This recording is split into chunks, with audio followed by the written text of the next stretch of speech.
Hey folks, it's Matt once again, and welcome back to another random review for a film that I did review a few years ago, but this film deserves as many reviews as can be possible.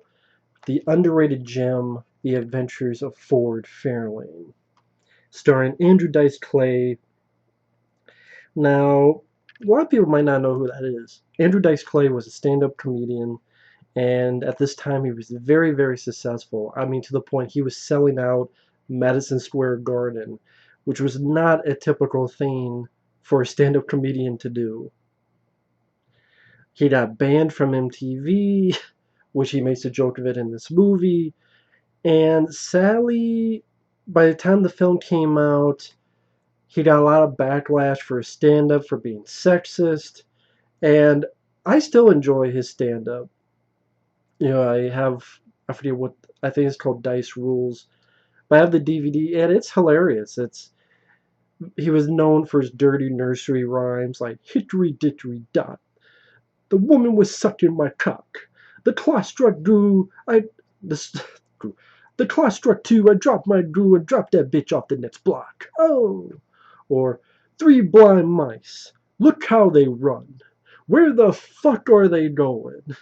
Or little Miss Muffet sat on a tuffet, eating her curds and whey. Along came a spider, sat down beside her and said, "Hey, what's in the bowl, bitch?" Very un-PC. People would be fucking tearing their hair out in the PC world of today. But this was a lot of fun watching it. I forget how I first saw it. But it's definitely refreshing and fun watching it in this PC age.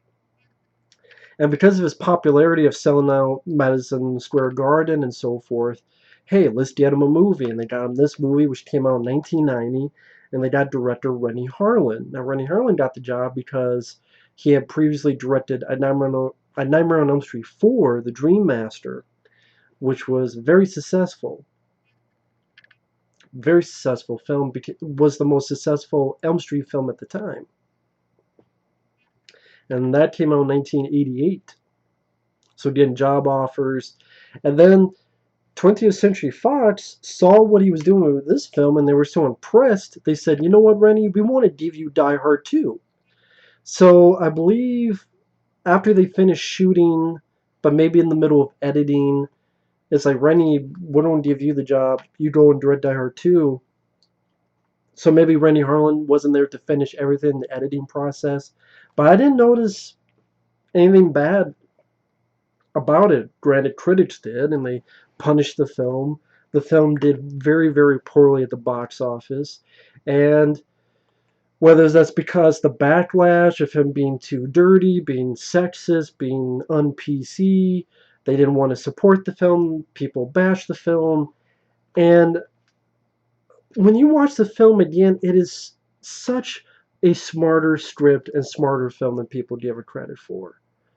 I mean, even to the point they're playing off the cliches of action films, like everything blowing up. Like his house gets blown up, then he goes to his car. "Oh wow, they brought my baby back!" Immediately he presses it, it gets blown back again, and he gets blown back into the bushes. Or the whole cliche of dropping your gun in order to have a fist fight. And then the villain, Robert Englund, who's one of the villains, which I'll get to, he drops the gun, and Andrew Dice Clay makes fun of him. What is even mano a mano? Like, why would you drop your gun? And then shoots him, and it's like, thanks for being a dumbass, mano a mano. Good job, snapperhead. Like, literally, the guy gets him to drop the gun, the cliche, and then does what anyone would do, shoots the bad guy without dropping his gun, and then calls him an idiot for doing it. And a lot of crazy stuff too. I mean, you have Robert Englund and Andrew Dice Clay in a car chase through a cemetery where with a dead woman bumping next to Andrew Dice Clay, and then at the end you find out the woman's not dead. She was just in this fetish with this guy who likes to, and she's like, "Ooh, you morticians, you're really kinky," or something like that. And Andrew Dice Clay freestyle just runs off. I mean, there's a lot of. I mean, Robert Englund and Andrew Dice Clay have a fight scene on a boat that's filled with sex toys, and it ends with Andrew Dice Clay slamming a TV on Freddy Krueger's head, Robert Englund's head. And also, that's another cliche they play with: the guy who won't stay dead. Wayne Newton is your villain. We got a DeVita, baby, and then Andrew Dice Clay lights his ass up, going, "You're fired." And he even does a little of this when he burns up the bad guy. This is a guy who, the character he plays is a rock and roll detective, which he gets made fun of by other cops, including Ed O'Neill from Married with Children, who at his character at one point had a song, a disco song, booty time, across USA. Yeah, booty time, boot my balls. This film is so fucking hilarious. It also has a great soundtrack. You have, oh, what's his name? Not Ice-T, not Ice Cube. Tone Loc, who's in Ace Ventura. He's in this, and one of his songs is in it. Billy Idol's Cradle of Love.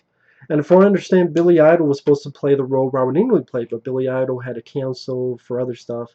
And then because Robert Englund worked with Renny Harlin on Elm Street 4, got him for this movie. But anyway, Andrew Dice Clay as rock and roll detective Ford Fairlane. You see him on a case. Great lines of dialogue. Neil and Bob, is that your names? Is that what you do? You're a poet and didn't know it. Oh.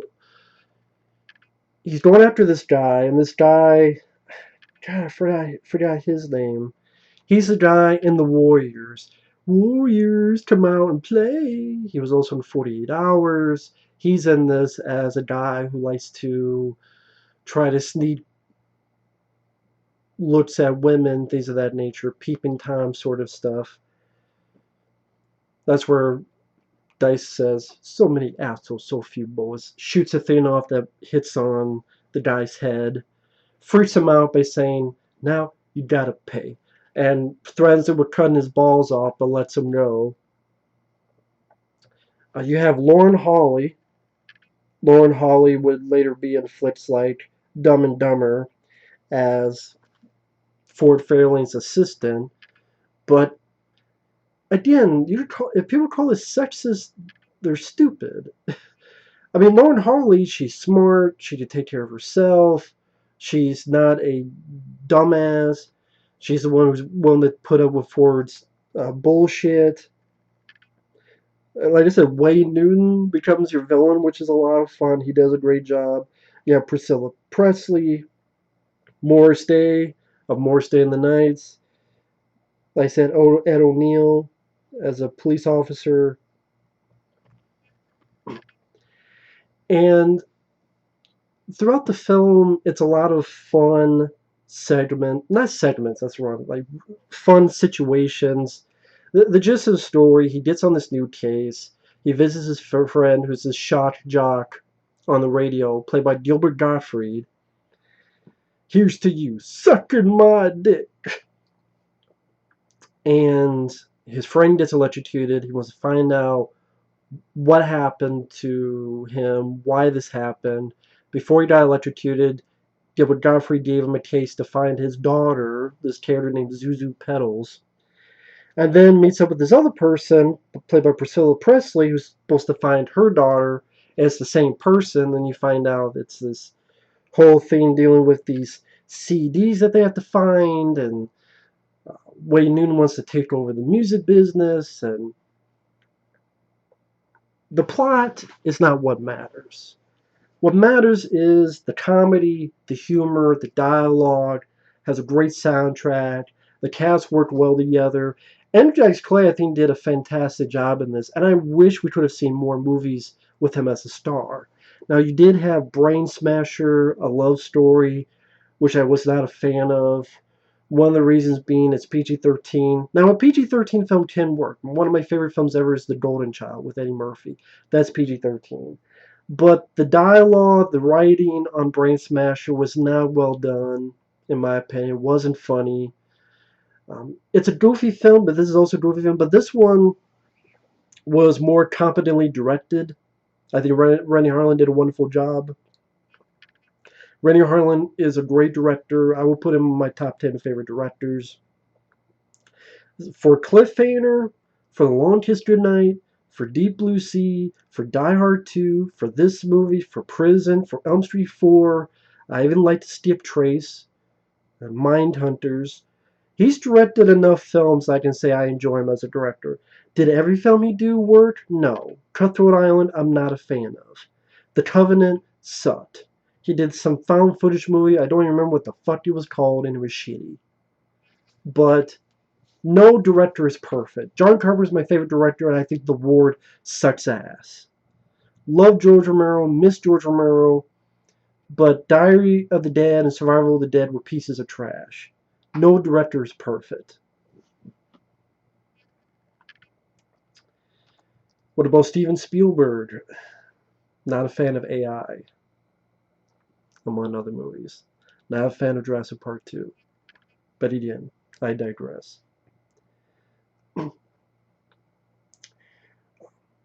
Playing off the cliches of convention. The the I love the bit where I don't get paid with money, I get paid with gifts, and one of the gifts he gets is a fucking koala bear.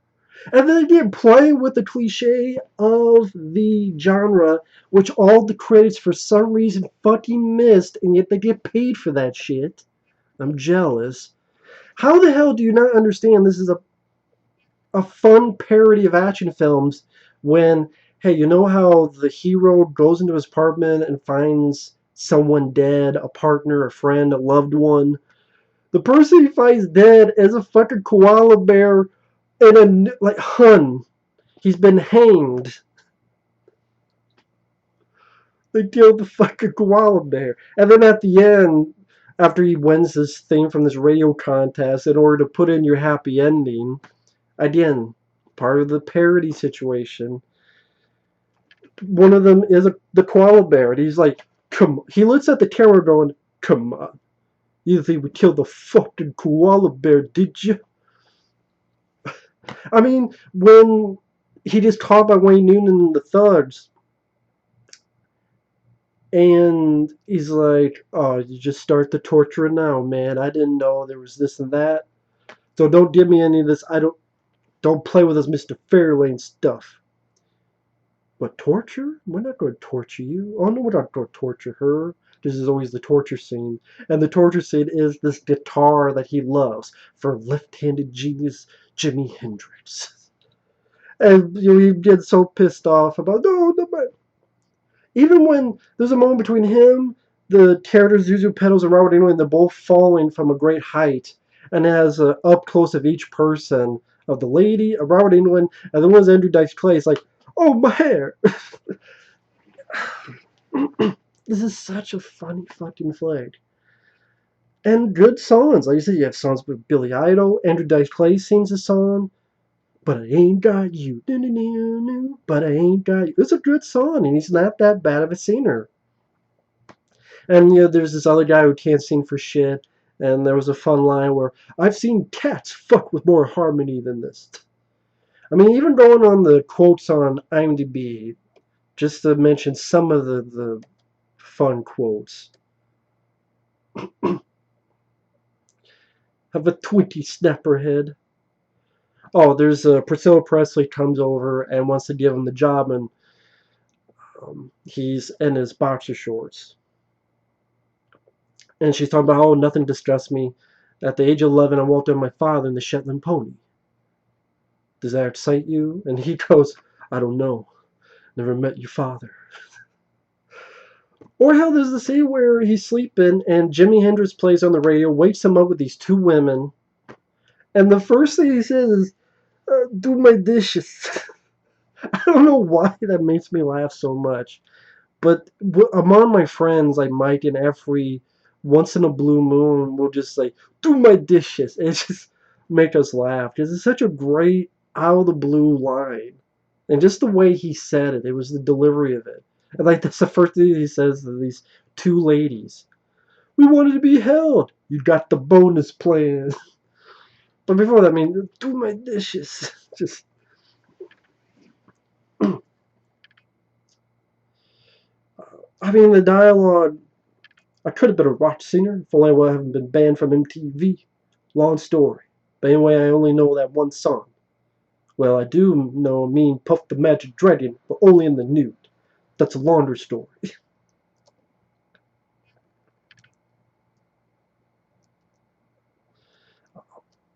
He works really well with Ed O'Neill when they have their back and forth. And Ford Fairlane is making fun of his what Ed O'Neill used to be, Disco Express. The lead singer kind of looks like me, right? Well, I was gonna say you look like shit, but it looks like you. You're a piece of spam. Spam? I'm not a piece of spam. No, you're a piece of spam because I tell you. Spam. I do a bad job replicating it, but these guys do a much better job than I ever could. Of course, if I could get away with footage, I would just show the scenes, but hey.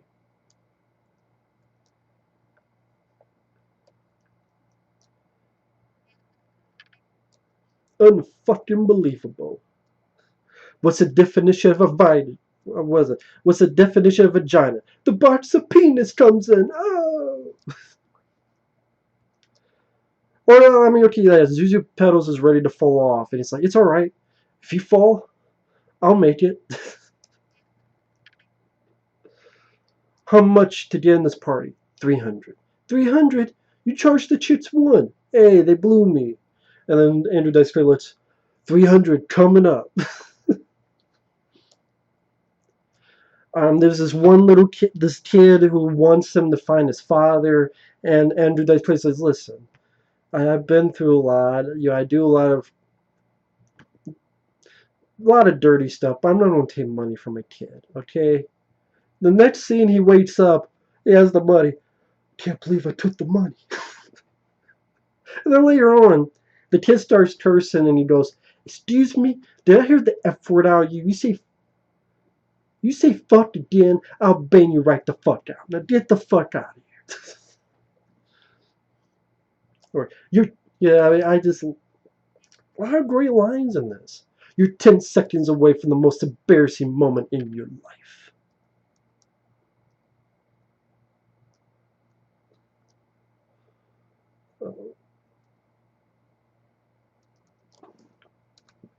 Anyway, just to showcase some of the lines of dialogue. And the action scenes are handled well too. I mean, you will later see this played out in Die Hard 2 and Cliffhanger, Deep Blue Sea. Renny Harlin, when he's willing and ready to go, I think he's a very talented action director. You know, you have some cool explosions, you have car chases, nice usage of slow-mo when he shoots the thing and it hits the guy in the head. I'll just look up the guy's name as I'm doing this. And I don't really get why this got so much hate when it came out. It's a 6.3. I still think that's too low of a rating. The DVD, I do have the DVD of this, and it has like a couple features from back in the day, which I'm keeping that DVD because this has no features. The picture quality looks nice. It's not immaculate, but it looks nice. That's why I'm glad to have this. But there's not even a menu on this. Like, I popped it in, I couldn't even get to a menu or a trailer. And it doesn't have the little features from back in the day. I mean, I would love to see a special edition of this. I would love to see interviews with the people like Renny Harlin. Actually, that's another thing. The DVD has a commentary with Renny Harlin. This doesn't. So, if you want, I mean, the commentary isn't, like, Renny Harlin doesn't do the best in commentaries. That's why I think he does better in interviews. It'd be nice to have an actual interview. Renny Harlin interview with Andrew Dice Clay, Wayne Newton.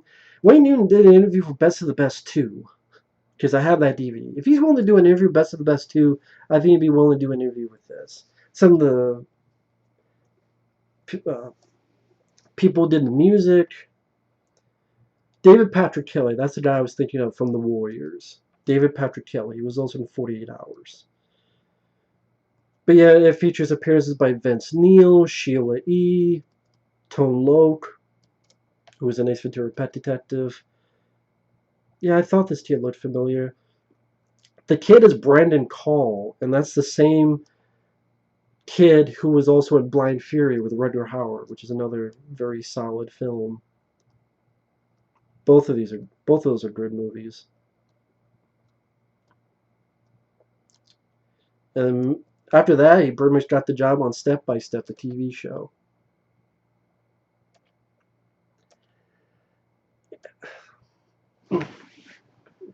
And going more into this film, like I said, I think the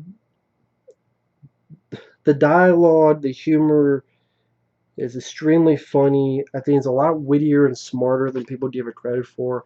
I think it takes some nice. They even make fun of the 555 phone number. This is one of the early movies I remember hearing that joke. I mean, nowadays people are more willing to make that joke, but again, I don't know if a movie did that before, but this is one of the first ones I remember where they made the how in movies it's 555. And a little bit of breaking the third wall in this.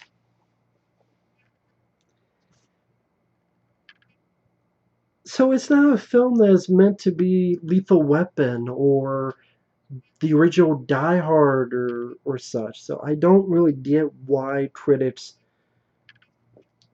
took the shit out of this.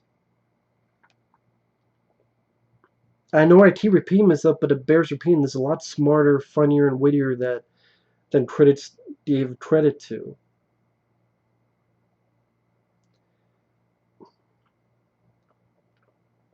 And again, watch it today in this PC climate, it really is refreshing. And now I'm just repeating myself, so I guess I'll end it here. Because I shouldn't give every single thing away for people who have never seen this, but I highly suggest if you've never seen this film, check it out as fucking possible. Just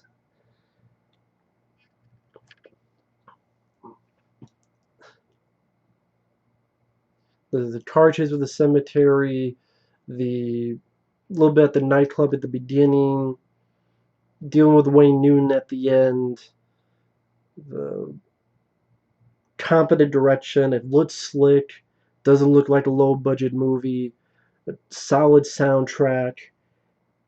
Even the score by Yellow, as who did the score Yellow, solid job, competent job. One of the producers was Joel Silver, who worked on some of those movies I mentioned, like Die Hard and Lethal Weapon.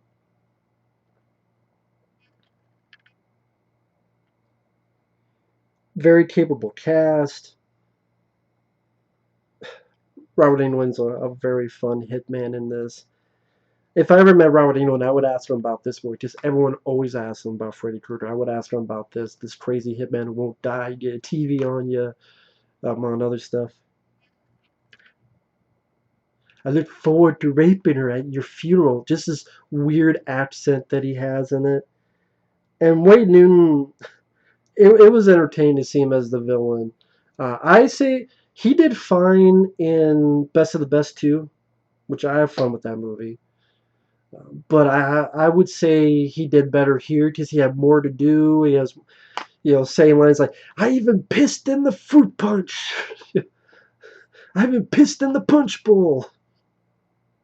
Because of people. And everybody's like, bravo. Anything else you want to tell us?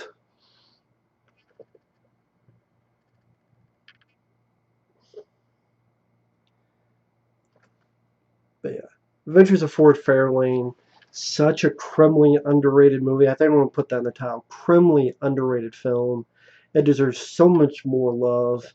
And again, sad that Andrew Dice Clay didn't want to do much after this. I mean, he's been in bit roles. He was, I think, very briefly on a TV show. And then there was something called HBO or Showtime, was it? HBO or Showtime, called Dice. I'm not sure how long that lasted. That was a few years ago. He still does the stand-up circuit. I think he's in a new film that I think they're doing A Star Is Born, a remake of that, and I think Andrew Dice Clay has a role in that, and that's coming out soon in theaters, like this year. Apparently, he has a decent sized role in that. And it stars, oh, what the hell was his name? Bradley Cooper. And I think he directs it as well. Could be wrong on that. But anyway, Ford Fairlane, also known as The Adventures of Ford Fairlane. Love this film to death. This would be my top 10 favorite comedies. That's how much I love it. And that's the comedy is subjective. It's hard to review a comedy because how can you redo a joke that professionals, even they can sometimes have a hard time doing, let alone yourself. And a film to be in my top 10 comedies, like The Golden Child is on there, among others. I think Stripes would be on there. It has to be a movie that still makes me laugh on repeated viewings. It's one time you made me laugh once and then never again. It's another thing when every time I watch it, I laugh my ass off. And that's what this film does. Great character. Wish there was a sequel to this. It'll never happen, but I wish this had become a franchise. The more adventures of rock and roll detective Ford Fairlane. I would love to have seen that so fucking badly. Because there are other films that do fucking franchises. Like, there's 18 fucking Children of the Corn movies, and it's Steve playing 2 and 3. But again, it's because this film did not do well, and that's what happens. Anyway, thanks for watching. Take care. And here's to you. Sucking my dick.